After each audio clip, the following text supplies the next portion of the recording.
Movies can have a lasting impression on you and bring back great memories. Certain images you will always remember. Things that have been with me all my life and keep getting added to with every movie I see. I will turn this place into the fucking Wild Bunch if I think you are fucking with me. E.T. phone home. This is the end of your rotten life, you motherfucking dope pusher. You gotta be fucking kidding. Welcome to my Cellular Heart Podcast, Season 4, Episode 173. We're going to be going through Quentin Tarantino written and directed movies, finishing with Django Unchained because we've already done these last two films on the podcast. There will be spoilers. I'm your host, Philip Duke, and I'm here with his cousin Chip. Hello, everybody. That's right. Hello, Chip. So we lost. Sometimes Kirstie. I wonder. I wanted to say this. Sometimes I wonder that I say that pretty much kind of the same every time, and I wonder if they're like, "Hey, this is canned. This is something that's just thrown in, like on He-Man when he says by the power of Grayskull. This is bullshit." Yeah, Philip's thing's pre-recorded, or Philip's thing is always different. Chip is always pre-recorded of his cousin Chip. Yeah, I just have this AI thing of like all your sayings, and I just put it in there to say bullshit. Kind of like Howard Stern in the oh my. Yeah. Yep, exactly. But we lost Kirstie Alley the other day to that fucking cancer. But we did do Star Trek 2 on here, so that's great. Yeah. Yeah. And what else? So this movie, you had never seen this movie before. Nope. I'm very excited for you. And a little apprehensive because like everyone that you'll find out is like, Yeah. But are you I ready? did read that some people said that it was they would say it's the worst of all of his movies. Quentin Tarantino even said it's his worst. Yeah. He said there's a whole big quote that he said, but basically it was other actors like you and I kind of talked about Hitchcock, but he brought up Billy Wilder. Billy Wilder had this great thing, but at the end of his films, they weren't that good. There were some bad ones in there. And he said, so if my worst is Death Proof, I think I'm doing okay. But he said with a bad movie, that almost knocks out two of your good ones. You know, it almost takes you down a peg. But I don't know, even with it being the worst, I guess it was cool and it's design. And this is why I kind of wanted you to watch Planet Terror, which you had seen, but you haven't seen it recently. But the cool thing when Joe and I went and saw those as a double feature, Planet Terror is like these Grindhouse movies. It'll just pop up with a thing that says missing reel or missing scene. So like there's a part where they're going to defend the barbecue place, Jeff Fahey's barbecue place. And they're like, okay, everybody ready? Scene missing. Come back to the whole thing's on fire and they're running out. And you're like, what the fuck happened? Like, but I'm okay. I'm in it. I get it. You guys survived. And then Jeff Fahey's like, oh, I've been shot. And you're like, what the fuck happened? And so there'll be scratches, the film jumps and stuff. And on this one, in the beginning with Jungle Julia, there's scratches. It seems old.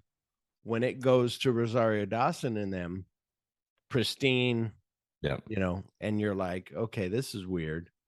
But the cool thing is overall, it gave me a feeling of when watching cable back in the day of The Hitchhiker. Right. Yeah. Because that show was something new every episode. It was the same guy coming in and talking, kind of like a Rod Serling kind of a situation, you know, but it was the Hitchhiker thing and it was something crazy would fucking happen and creepy or whatever. And it just kind of felt like that's what this movie was. It was like it could have been like a badass version of the Hitchhiker. Well, and as you noticed, I mean, I guess we can jump into it now a little bit and then we'll play the TV spot, but the doctor shows up, Dr. Block.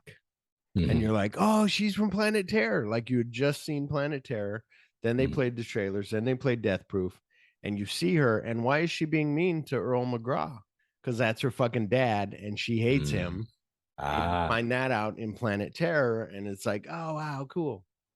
Nice. So, and she's going through some shit with the guy from Goonies in Planet Terror, her husband, the other doctor.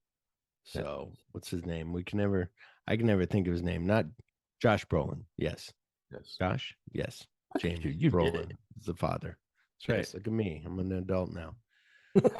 All right. Let's get on with the show. Let's do it.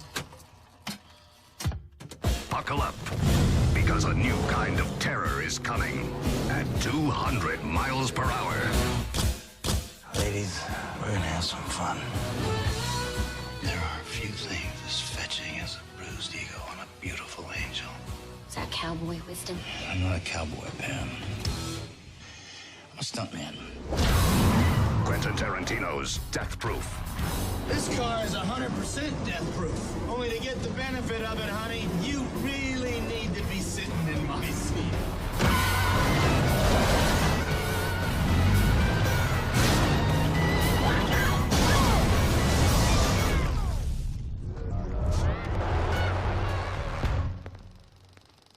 Death Proof, 2007. So the film was originally, as I said, released theatrically as part of Grindhouse in 2007, a double feature that combined Death Proof with Robert Rodriguez's Planet Terror. After Grindhouse underperformed at the domestic box office, Death Proof was released as a standalone feature in other countries and on home media. It received mostly positive reviews for its stunt sequences and tribute to exploitation cinema, although its pacing was criticized. So, you ready for this plot? If you were here last week, here's the plot for this movie. Two separate sets of voluptuous women are stalked at different times by a scarred stuntman who uses his death-proof cars to execute his murderous plans. So, I don't think I wrote it down here, but years ago, Quentin was like talking to Sean Penn. He's like, I really want to get a car, but I'm worried because, about driving and I get in a car wreck and I could die or whatever. Sean Penn's like, well, what you need is a death-proof car. He's like, what do you mean death-proof? And he's like, you buy a car, you give it to the stunt guys on the movie, you pay them like $1,500, they death-proof it for you. And then if the car gets in a wreck, you're in a little cage, you're good. And he's like, oh, wow. And then he remembered, that's a good idea. And then later when he went to Robert Rodriguez and was like, I got this idea for 2 films. Mine would be, about this death-proof car. And Robert Rodriguez is like, you should call it Death Proof. And he's like, okay. And he goes, so Robert Rodriguez is like, the only thing I came up with is call it Death Proof. And then, they went on and did their own things. But anyway, stars Kurt Russell as stuntman Mike McKay. So Tarantino attempted to cast John Travolta, William Dafoe, John Malkovich, Mickey Rourke, Ron Perlman, Bruce Willis. This one threw me off. Cal Penn and Sylvester Stallone in Death Proof. But none. So if nobody knows, sorry. The Harold and Kumar Go to White Castle. That's Cal Penn. Yep. But none were able to work due to prior commitments. In an interview, Tarantino revealed that he cast Kurt Russell as the killer stunt driver because, quote, for people in my generation, he's a true hero. But now there's a whole audience out there that doesn't know what Kurt Russell can do. When I open the newspaper and see an ad that says Kurt Russell in Dreamer or Kurt Russell in Miracle, I'm not disparaging these movies, but I'm thinking, when is Kurt Russell going to be a badass again? Unquote. Yeah. So Zoe Bell as herself, Rosario Dawson as Abernathy Abby Ross, Vanessa Ferlito as Arlene Butterfly, Sydney Tamia Poitier. Were you thrown off by that when you were watching this and it said Sidney Poitier and you're like, yes. Sidney Poitier is in this movie?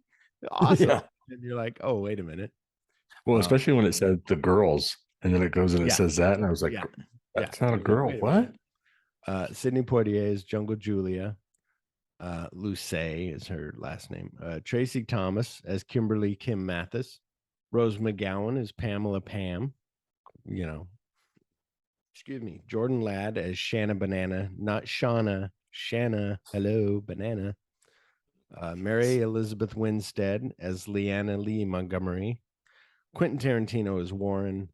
Macy Harriel as Marcy. Eli Roth as Dove or Dove. Anyway, Yeah. DOV. Omar Doom as Nate, and then Michael Bacall as Omar, which is funny. Monica Staggs as Hannah Frank, the pot dealer girl. She's like, let's call Hannah. Jonathan Logren as Jasper. Michael Parks as Ranger Earl McGraw. James Parks as Ranger Edgar McGraw. And Marley Shelton as Dr. Dakota Block. So it's interesting too. Like, I'm watching James Parks and I'm like, I loved you in Hateful Eight, but it's hard to see without the beard and everything. Like, you're like, was that James Parks? Like, I don't know, but that's how good it was. Him just curling up with that fucking bear blanket. I love that part still. Written by Quentin Tarantino and directed by Quentin Tarantino. So this movie obviously never came into your life until now.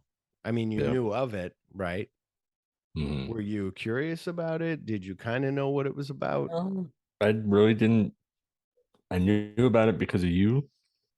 And I know that you were excited and stuff, but I just really didn't care. Like, I was very much like like whatever. Well, and the thing, I'm going to give it away, and I hate this now because now when I watch it, I know the trick. She's bolted through the hood to her stomach. So, but some of that is just she's free flowing, like it's not. But the part when she's on her stomach holding on to certain parts, she's bolted in. When she spun around in a perfect. And so it's like, or she's would got move over and got she a would stunt stop. belt on that's holding her. But for her to do that, like, so when she applied for, Quentin's like, hey, I wrote this part for you. And she thought, oh, it's going to be like a small cameo because he was really enthralled with her after Kill Bill, like all the stunts she did. So she reads it and she sees a character named Zoe Bell. And she's reading, and all the conversations they're having are conversations that she's had with Quentin Tarantino, around him, talking to the other stunt guys, whatever, telling these stories. She's like, holy shit, this is me. It's written like me. Like, okay, awesome. So it's really easy for her just to fall into it because it's how she talks. So it's very awesome. Like I said, me and Joe, we heard Grindhouse was coming out. We're like, we should go see it. So we went on opening night and, saw those. So you sit in a theater for 3 hours, no intermission. It just played like Planet Terror played at the end of Planet Terror. I don't think there was an intermission. Maybe there was. But then the trailers played, those trailers that I had you see. And then the movie started and you're just like, oh, awesome. We're in it. Like, this is cool. And in a way, you're going through Planet Terror to go to, Death Proof. Like, I want to see the Quentin Tarantino stuff. I was a Robert Rodriguez fan all the time, but I was like, I want to get to that. But then when you get to that, you're like, but also Planet Terror is so weird and odd that you're like, oh my God, this is what we're in for. It's like, big saggy balls dropping to the floor and, big welts and things on people if they don't breathe the right stuff. Anyway, you ready for listener opinions? Yes. See what they say. Well, you gotta have an opinion. Well, opinions are like assholes. Everybody has one.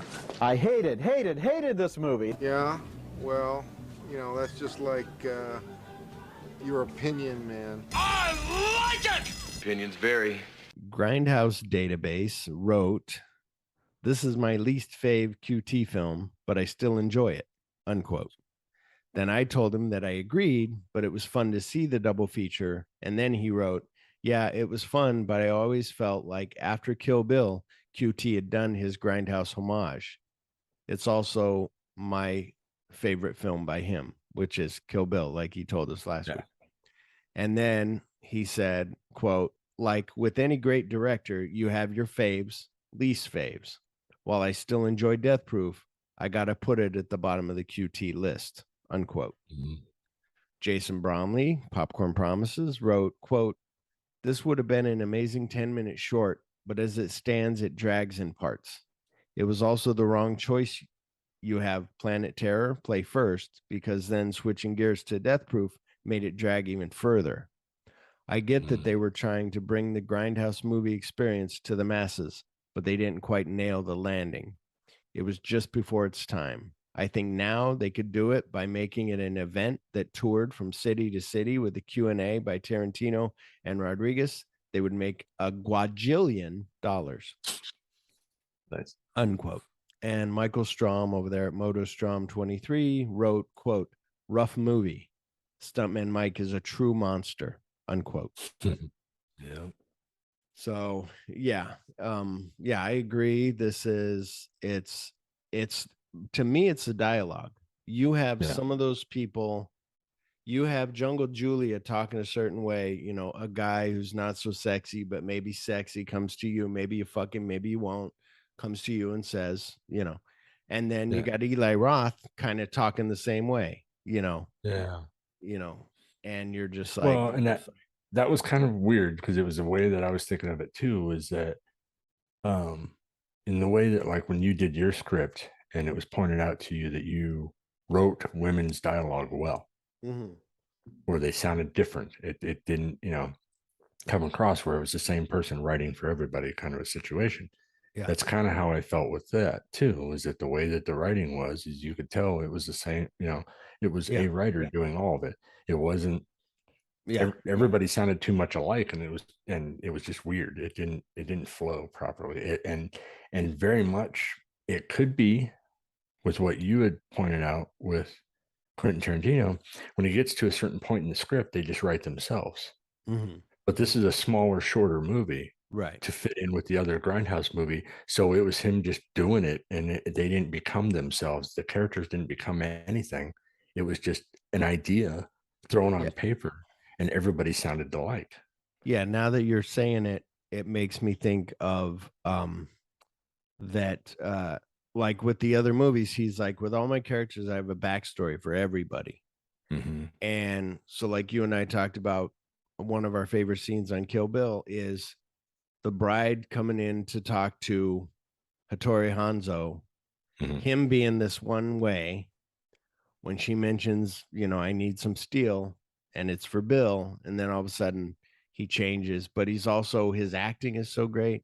It's the thing of Robert Forster and Pam Grier, like, you know, Sam Jackson, like all their acting to bring it out. This was like, read the words on the page and let's go, let's do it. So granted, you go, we want to make like a Grindhouse film, like let's just go through and do it, you know, but yeah. Well, and the cool thing about it is that when Tarantino gets into something, it becomes almost like an epic. He has to stop himself, and he has to go back, and he has to cut it down. Well, if he gets to that point where the characters are writing themselves, right? He gets to a certain point. When he goes back and edits it, then he knows how they really sound. So in the beginning, his first part that was kind of forced or whatever, kind of just to feel it, he can edit that and fix it to where they sound like the person that it ended with. So that they talk for themselves. So that makes sense, that it all becomes perfectly where each character has their own voice. But when you have something like this that is so small and just thrown down, it just doesn't work. Yeah. With this, he said when he went to edit it, he got rid of all the fat and just condensed it down to the least whatever. And what was interesting, again, talking about like the way Planet Terror was done in Grindhouse, they tease up the strip tease. She says, there's a real good jukebox in there. You go pick a song. I'll be in a minute. Missing scene. And then you see them just leaving, getting ready to leave. And you're like, I didn't see her dance. Like, so then when I bought Death Proof, I was like, oh, there's her dance. Did I see this or do I think I saw it? And then I'm like, oh no, cool. You know, nice. That's awesome. Really cool. I think because you saw the dance, right? Yeah, because I just watched it. Yeah. Because I ended up not watching Grindhouse on Plex, they have this movie for free, and they put the ads in the right spot. They don't interrupt the action. So very cool. All right, let's discuss this thing. Okay. 3 friends, Arlene, Shanna Banana, and radio DJ Jungle Julia drive down Congress Avenue in Austin, Texas on their way to celebrate Julia's birthday. Couple things in this movie I want to point out before I forget. One, the girls got to go pee. I love that. Like, I got to go pee. Like, you never see that. Like, just somebody like having to go pee. Something else that I noticed, usually in a scene, you're doing a scene unless they go, well, you need to keep eating. When they're eating at the diner, the girls later, they're going to talk. Rosario Dawson takes a sip of her coffee and then finishes her sentence. The other girl's like eating. She's eating her, like, you're like, oh, cool, awesome. In a bar, Julia reveals that she made a radio announcement offering a free lap dance from Arlene in return for addressing her as Butterfly, buying her a drink, and reciting a segment of the poem Stopping by Woods on a Snowy Evening. So what I did like here was she starts being like, well, gee, don't you think she has a black girl, don't you think she has a big ass? And she's like, she got a black girl's ass. I like her ass. And then Jungle Julia is like, just shut. Oh, who wants to join the conversation now? Like, I've been that way. You've been that way with friends of like, oh, now you want to be part of it. Before you're fucking with me. Like, okay, I can't fuck with you back, but now you're, Agent Hollywood's stunt double Mike McKay trails the women to a bar and claims the lap dance. So do you love that part too? He's like, are you first? He asked Pam, who is that? Oh, she's famous on the radio or billboards all over the place. Then he goes to her, are you somebody famous? And she's like, if you're asking why that girl took a picture of me, it's because, yes, I'm on the radio, blah, blah, blah. And look, Mr. Blind Man, did you not see my billboard right there? And he's like, oh, shit. Yeah.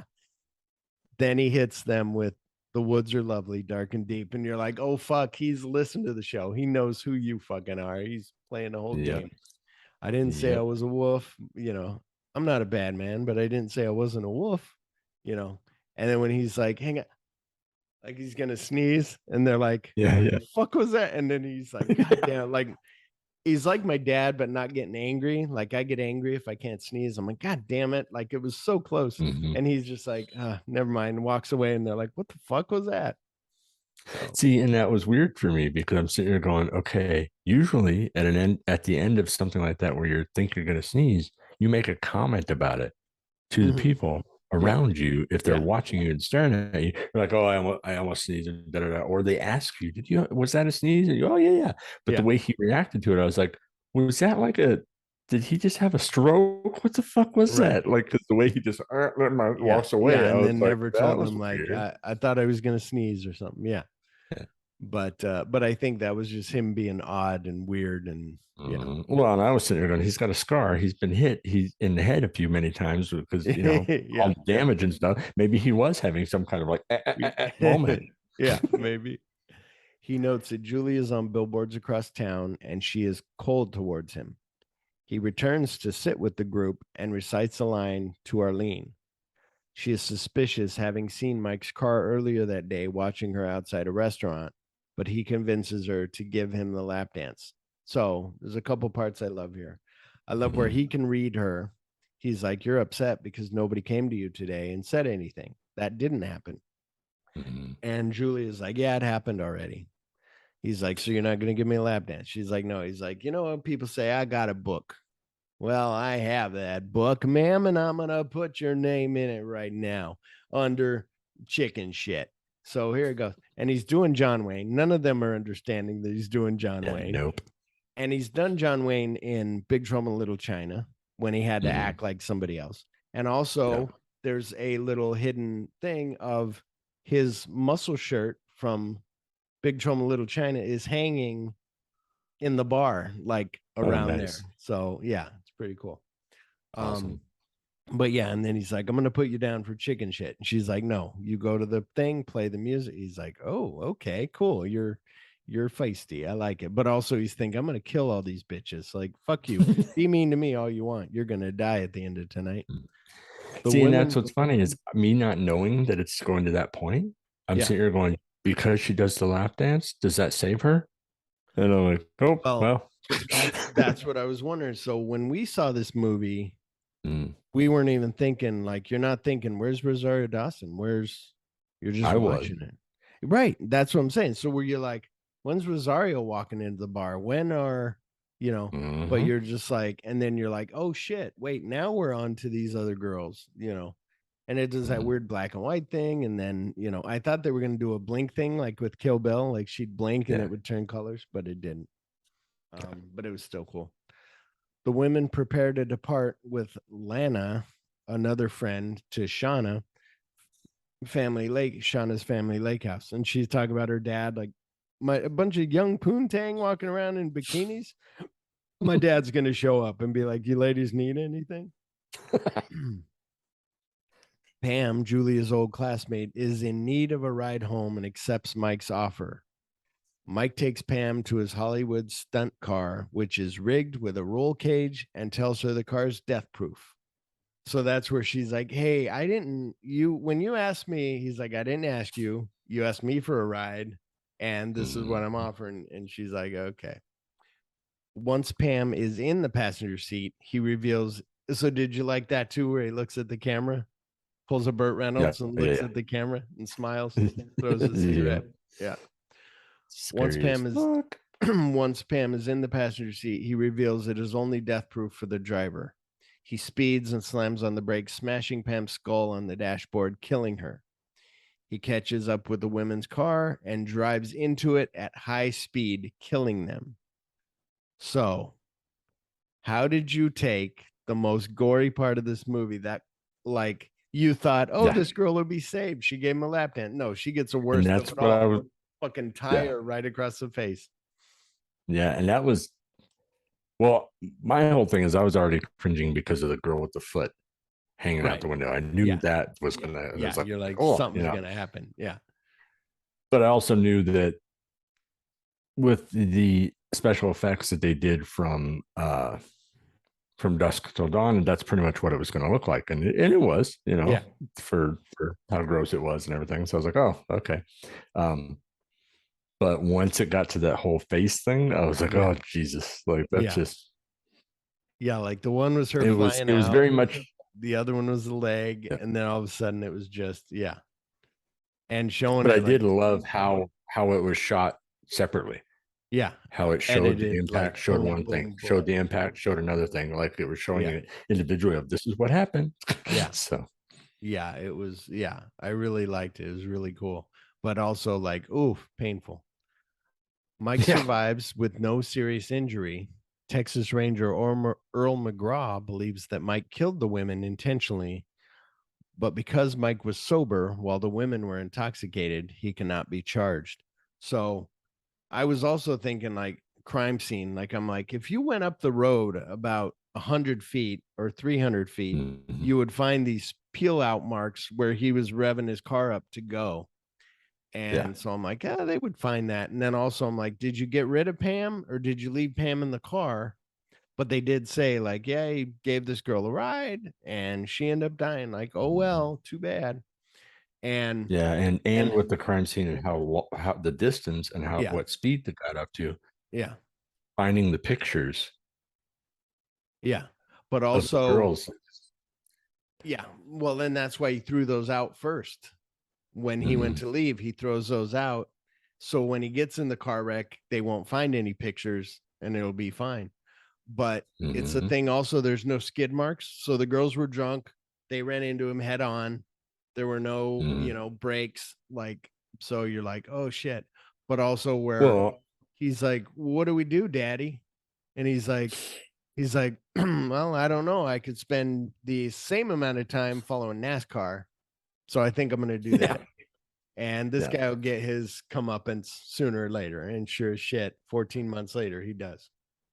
Yeah. Well, and the smart thing I thought about this is because, obviously got this from CSI, or some fucking thing where they talk about the looking into a accident or whatever to see if it was on purpose or whatnot.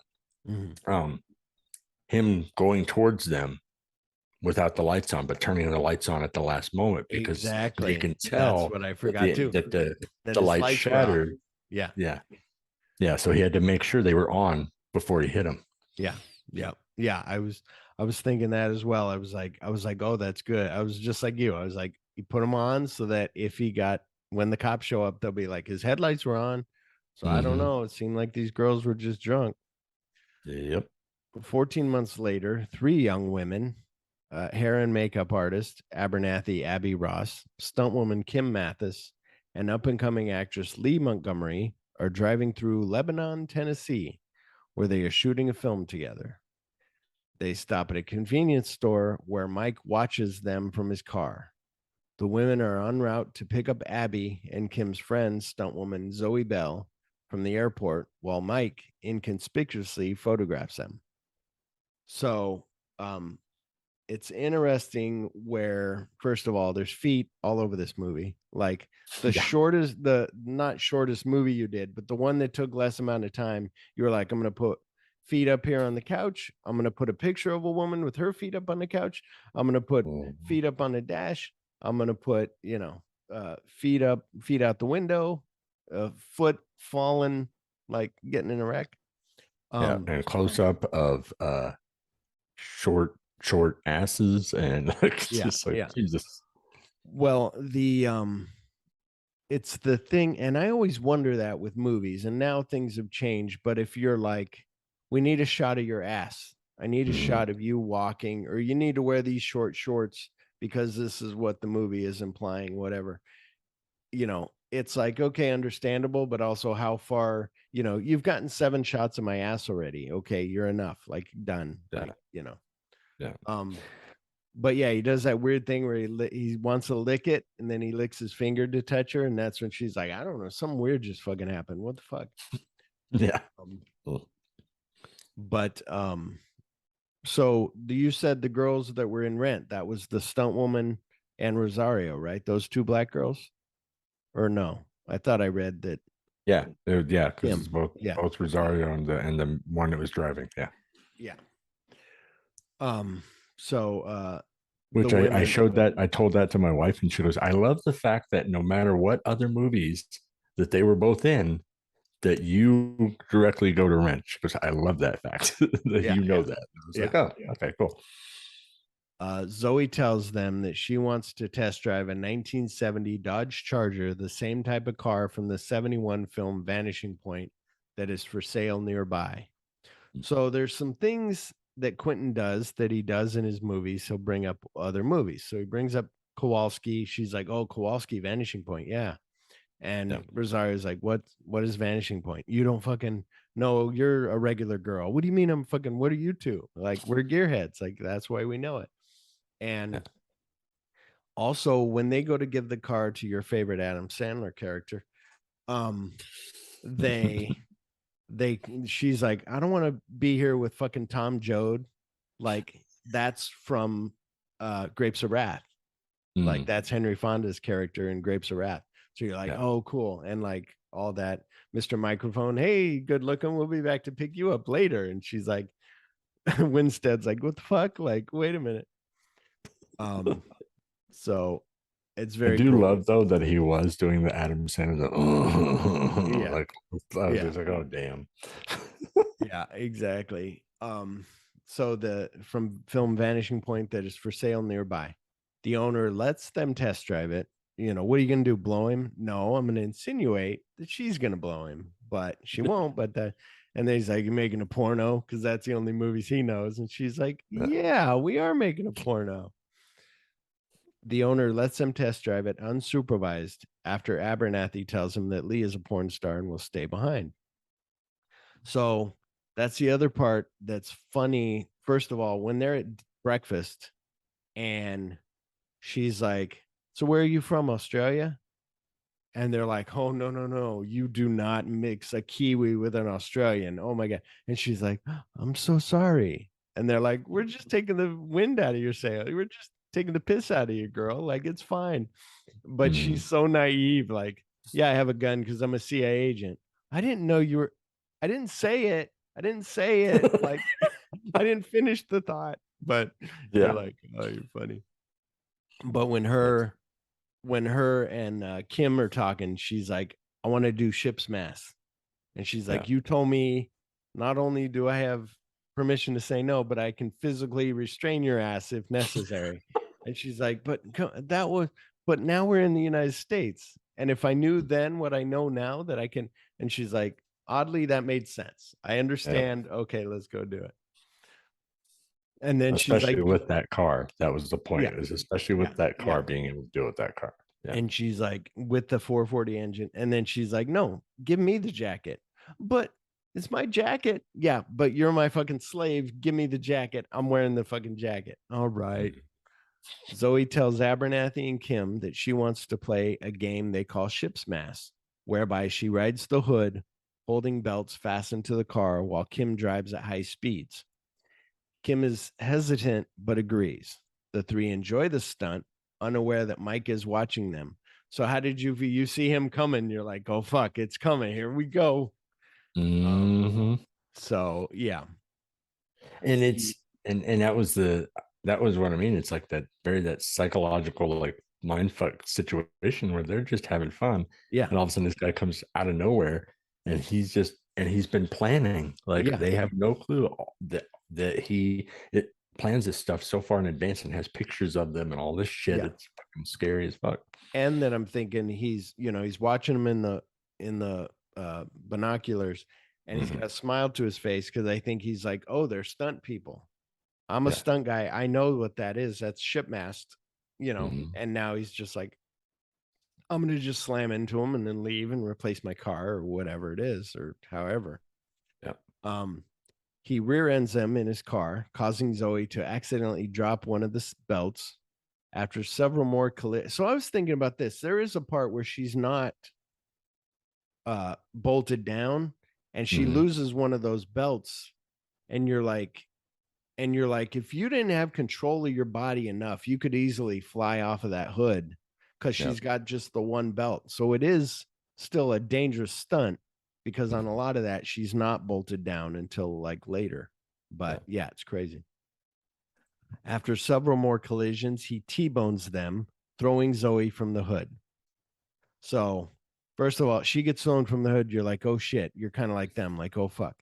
Yeah. And then when he stops and he's like, ladies, that was fun. Okay, goodbye. And then all of a sudden, gunshot, like real quick shot of her just shooting over the roof. And that was awesome. But the whole time that he was hitting them, I was expecting Abernathy to just, because she knows about the gun, right, to just go reaching down for the gun and just turn around and start shooting at him. I was expecting that whole time for that. Yeah. It was weird. It was just like, and when it didn't happen, I was like, okay. So I wasn't, when he was like, ladies, and then he got shot, I wasn't expecting it. I was like, oh shit. Okay. Yeah. Yeah. Yeah. You're like, yeah, I think you're so in, if it was real life, you're in that moment of, oh shit, we got to really, it's a panicked moment or whatever, and, hang on a minute. Ah, shit. Sorry. I had something. Okay. I'm sorry. Philip, edit this out. I was something from the wife. I had to make sure to check it. So, maybe we'll keep it in because that's a lot of editing for Philip. So not only I'm thinking like, what does he expect? Like the girls would be like, because they're stunt people, they'll be like, oh wow, that was fun. Okay, we agree. No, they're gonna fucking come at you. You think they're just gonna be like, but he also thought, ladies, that was fun. I'm gonna leave, and they'll just go, what the fuck just happened? That was weird. And then they're looking for Zoe, and you're like, oh shit. And like we said, Kim shoots Mike in the shoulder, and he flees in his car. Abernathy and Kim cry over the loss of their friend until Zoe, this is why I love Zoe Bell, because of this moment and all the other movies she's been in with Quentin and of her own, until Zoe emerges uninjured. So they're like crying, and all of a sudden she's like, hello guys, I'm okay, I'm fine, like jumping out of the weeds. Yeah. And they're like, fucking Zoe, like she said, she's like, you missed the most important part of that story. She fucking knew where the hole was. You knew where the hole was. You told her. and then she still fell in it. So that's how stupid she is. And you're like, so the three agree to catch up to Mike and kill him. So Rosario Dawson's like, let's kill this motherfucker. And you're like, oh shit, we're on. I love that moment because both the girls look and go, they weren't expecting her to say, let's kill this motherfucker. I was like, oh shit, like that's awesome. Yeah. Yeah. They're like, for one, she enjoyed the ship's mess thing. Like she started smiling. And then for two, yeah, she's all in to kill him. Mike is stopped on a narrow road to treat his wound with whiskey. The women rear end him at a high speed, which, you know, he did to them. And now they're doing it back. Well, Zoe, it's funny because this is where it flips because of the fact that the way that he treated Pam, where he's like, this is where you start getting scared now. This is where you get afraid now, right? And he's fucking whining like a little bitch, crying because of his gunshot when he's a stunt man. And I'm like, what the fuck? Like, this is crazy. Like, what happened to every other stunt that he did that kind of maybe went wrong or he got hurt and the scar and everything like that? That he this person? Well, like, and wow. And that's what I was wondering. And apologizing and crying. Like, when he's telling his story to the girls, and he's like, then I was in Vegas, and then after Vegas, he had another show called Gavilan or Gavelhan, whatever, and I was in that until. And then he kind of trails off and he talks about other things. And you're like, something happened there where you got fired. The show got canceled, but also maybe you fucked something up or killed somebody and you got kicked off the show. And so you're like, oh, fuck. But also with you not being in the stunt business for so long and all you're used to is getting in wrecks of killing the women and the excitement of killing 4 women over getting better from like a collarbone and your broken pinky or index finger. And that's what else is funny when you see those girls die. And then when James McGraw is like, yeah, he broke his collarbone and his index finger. And you're like, he got little, like they're fucking dead. Yeah. And well, and when he trailed off talking about what happened, it doesn't go into detail about that. Yeah. It makes me wonder if he did kill somebody, right? That's and got fired, and he got off on that killing that person, right? And so he had to keep doing the idea. Yeah. That's the other thing is the shows he mentions from the 70s and 80s, and then he's not doing stunts. So how many people has he killed going through from state to state? And the other thing so when he's crying. For one, it's good for the audience of like, here's this guy who's a mean menace, and now he's like a crying bitch and like, and it's so funny when he's like whining, and then he sees in the rearview mirror for a second, and then they slam into him, and then he takes off, and oh yeah, when they slam into him, then Zoe gets out and beats him with a pipe with the end of the fucking pipe hitting him in the face. You're like, Jesus Christ. Awesome. But he resists and drive off again. After a long chase, the women push Mike's car off the road. So I loved where he hit them and they went up on that thing. And then she's like, please don't be a dead end. Please don't be a dead end. And then the other girls are like, please don't be a dead. Like they all join in because they're like, oh shit. And you're thinking that too, like, oh fuck, it's going to be. And then it doesn't. And they come to, and he's like, haha, I lost him. And you see the smoke on the dust on the side of his car. And all of a sudden he gets T-boned and flipped over and runs him off the road. And they drag him out of the wreckage and beat him to death. So he's like, watch it. My arm's broke. Oh, and did you notice when his car flips? Yeah, I think it's, there's a Wilhelm scream in there. Like they put a Wilhelm scream, Star Wars Wilhelm scream. Yeah. So I mean, it's most known for Star Wars, but it was from way back in the day. Somebody fall down a cliff and King Kong, and it'd be what? And they drag and beat him to death. So did you keep watching the credits? Because then you see Rosario lift her leg up and drop that down on him, and you're like, oh shit, that was awesome. Yeah. Just squish. But I was I was hoping though. When they were talking about the dead end, I was thinking that they were going to do the jump on top of his car kind of thing, and you were going to see the tire go and take his head off. Oh wow! Oh, that would have been neat. Yeah, but he had a roll bar on there, so maybe not. But yeah.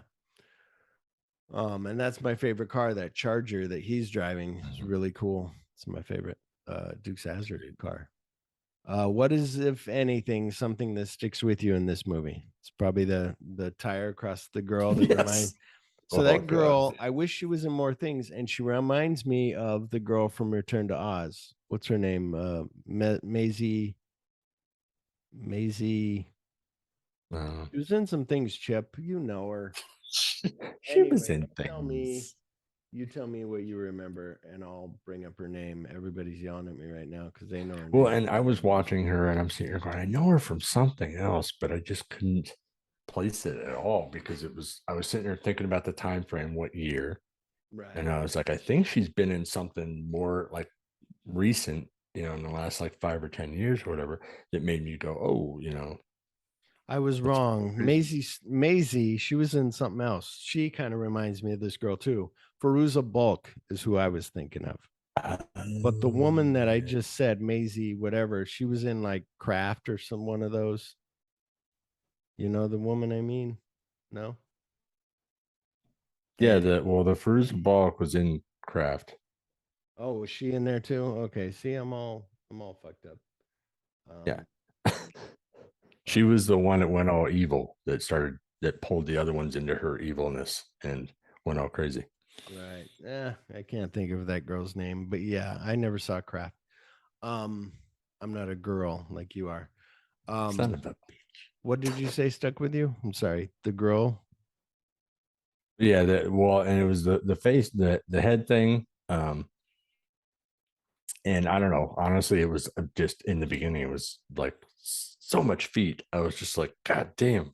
Yeah. Fucking Tarantino on your feet. Which it really cemented, because I was like, that whole speech that Brad Pitt did. Yeah.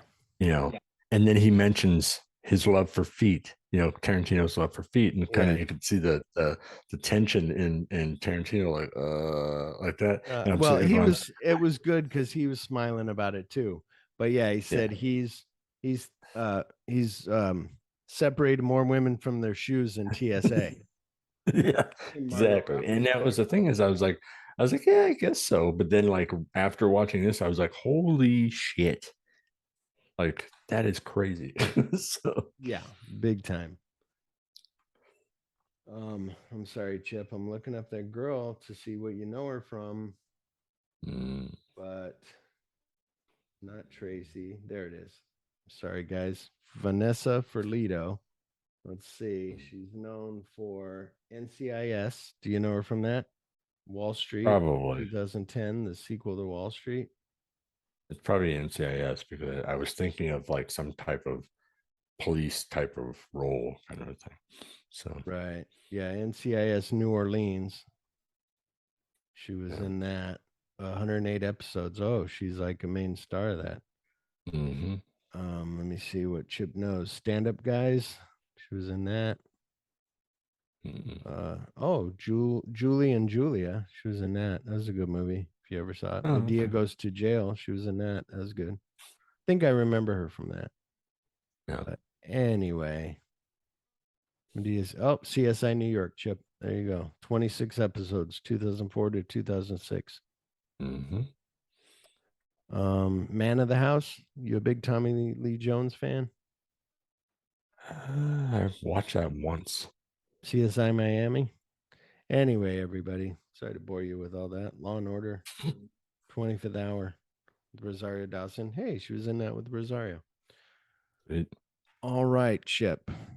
Reviews, Rotten Tomatoes, critical consensus reads, Death Proof may feel somewhat minor in the context of Tarantino's larger filmography, but on its own merits, it packs just enough of a wallop to deliver sufficiently high-octane grindhouse goods, unquote. Sweet. So, here's part of that quote. Tarantino said at a director's roundtable, Death Proof has got to be the worst movie I ever made. And for a left-handed movie, that wasn't so bad. All right. So if that's the worst I ever get, I'm good. Unquote.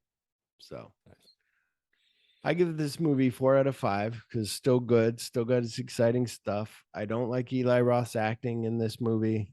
He No. does better in Glorious Bastards, but does not do good in this when he's like, she'll drink anything. It's like, why did you put your friend in this movie if he can't act? Like, Yeah. come on. What do you give it, Chip?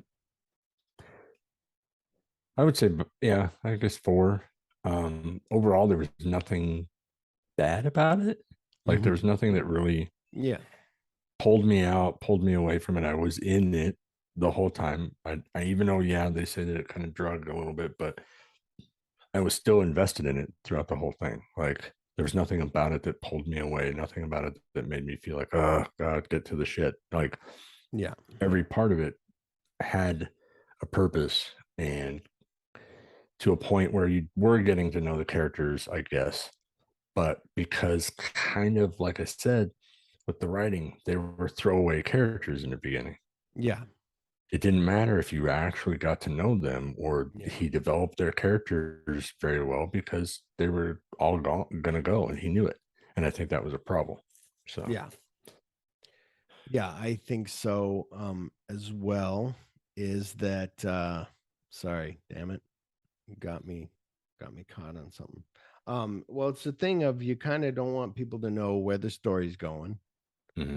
But then also, that's why, Jason Bromley's like, you could have done this as a 10-minute short of here's a stuntman who kills people and kind of just went on with that. But instead, it's like, nope, Yeah. So, but yeah, I agree. It's not rewatchable. It's not on your list, on your top list. So I used to own Death Proof by itself. And then I had Planet Terror by itself. And then I bought Grindhouse for like $20. So that's more fun to watch, both of those together. Yeah. Or to revisit Planet Terror is a lot of fun. So, So I haven't been watching films like I've been wanting to. But I did get my Shaw Brothers Volume 2. I got that in the mail, so that's really cool. And then me and the wife. So there's this thing. So I'm going to talk about a TV show that everybody knows about because there's a fucking meme of her dancing everywhere. Wednesday on Netflix. I was going to say something about that. So we're at the brother-in-law's for Thanksgiving. The brother-in-law and his wife, they're like, let's go upstairs and watch something. So we go upstairs to their little movie room, whatever. And he's like, you guys watch Wednesday? And we're like, no. And he said, I started it, but let's go ahead and watch it. We start watching it. We watch all the way through like 6 episodes or 5. And we're like, and Danielle's kind of falling asleep. And so all of a sudden we're like, at the end, then we're like, well, we got to go. And then we come home and then she's like, well, what haven't we watched of that? And I said, well, this. And she goes, well, let's go back a little bit because I was sleeping. So we went back, watched up to where the parents show up.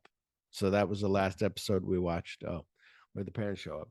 And so then we're like, okay, cool. Like now we'll go on and we'll watch it. And it's interesting because that girl looks young, but she's 20 years old. She's she's like 5'1", the size of my mother. And it's a really good show. It's a whodunit type of thing. Like, who is this monster that's killing people? She does really good as Wednesday Addams of just like not caring about anybody, not liking happy things, just liking miserable things. So it's really cool. A lot of people don't like Gomez as what's his name from Carlito's Way, and what's his name, Louis Guzman. And but I think he's good, and he's like the original Charles Addams wrote him as I think a little rotund guy and not a skinny like a John Aston. Sean Aston, Chip Aston. So anyway, now we're getting on to, so are you going to watch it? Have you watched the first episode? Have you watched? I want to. I mentioned it to my wife and she said she's not interested. She's never been a fan of Addams Family at all. Is she a fan of the Munsters? Oh, good. Doesn't care for I mean, anything, good, apparently. because that movie, The Munsters by Rob Zombie, sucked. But there's people who are either Addams Family or Munsters fans, but they're more people our age or older. And like my dad, I think, was telling me he's usually a Munsters fan. And I said, I used to be, but now I'm an Addams Family fan since, I got into my 20s. I was like, oh no, Addams Family's better than Munsters. But totally different comedy. But anyway, come back on December 16th for 10 hot, eyes forward.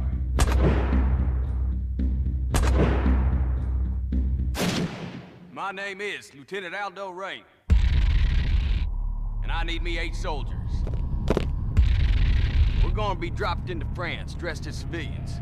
We're gonna be doing one thing only. Killing Nazis. Yes, sir! Members of the National Socialist Party have conquered Europe through murder, torture, intimidation, and terror. And that's exactly what we're gonna do to them. We will be cruel to the German. And through our cruelty, they will know who we are. They will find the evidence of our cruelty in the disemboweled, dismembered, and disfigured bodies of their brothers we leave behind us. And the German will not be able to help themselves from imagining the cruelty their brothers endured at our hands. And our boot heels. And the edge of our knives. And the German will be sickened by us. The German will talk about us. And the German will fear us. Nazi ain't got no humanity. They need to be destroyed. Each and every man under my command owes me 100 Nazi scalps. And I want my scalps. 9. Sound good? Yes, sir! That's right. From 2009, it's Inglourious Bastards. I want my 100 Nazi scalps. 99999. That's right.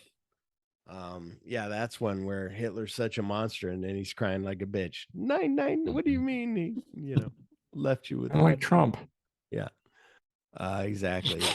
Certain movies stick with you. They stay in your head and heart forever. So from all of us at My Sailor Heart, keep watching movies. And what do you have to say, Chip? That Trump is like Hitler? Hot take. Yeah, probably. Orange Hitler. Yeah. Or well, more like Hitler's Kanye. But let's not get into that, Chip. What do we got? Some movie thing to say? Some nice movie thing. I don't know. Inglourious Bastards, I really like. Talking about epics, this is one where he started writing right after talking to Uma about Kill Bill. He had this other idea for a World War II movie. And he had written it, and he said he couldn't stop it. It just kept going and growing bigger. And then finally he cut the chunk out of the middle and said, let's do this. So that's what I kind of wish he would have let it go and he would have turned it into a Band of Brothers segmented thing. Well, and that's what I'm saying. Now that he's writing books, like he's like, oh, I can make a book of, like, if he didn't do Kill Bill 3, he could do it as a book. If he didn't do fucking the Vega Brothers, he could do it as a book. Like, it'd be really cool to go visit that. And, and same thing with this. It would be good to see this as an epic and kind of touch down on, oh, here's that part where Shoshana was doing this or doing that. Well, and honestly, if he went and he did it in books and he did them segmented like that and do something, it would be cool. Because of the fact that if you did it and somebody wanted to actually turn it into actual movies or serialized movie type of a situation, it could be the same way that it was for True Romance, where a very good director gets a hold of it and makes it good, and it doesn't have to necessarily be him directing, this epic thing of 5, 6, 7, whatever movies or whatever, or TV, whatever. So. Yeah, that would be good. Rest in peace, Tony Scott. Chip had to bring us back to sadness, but not really.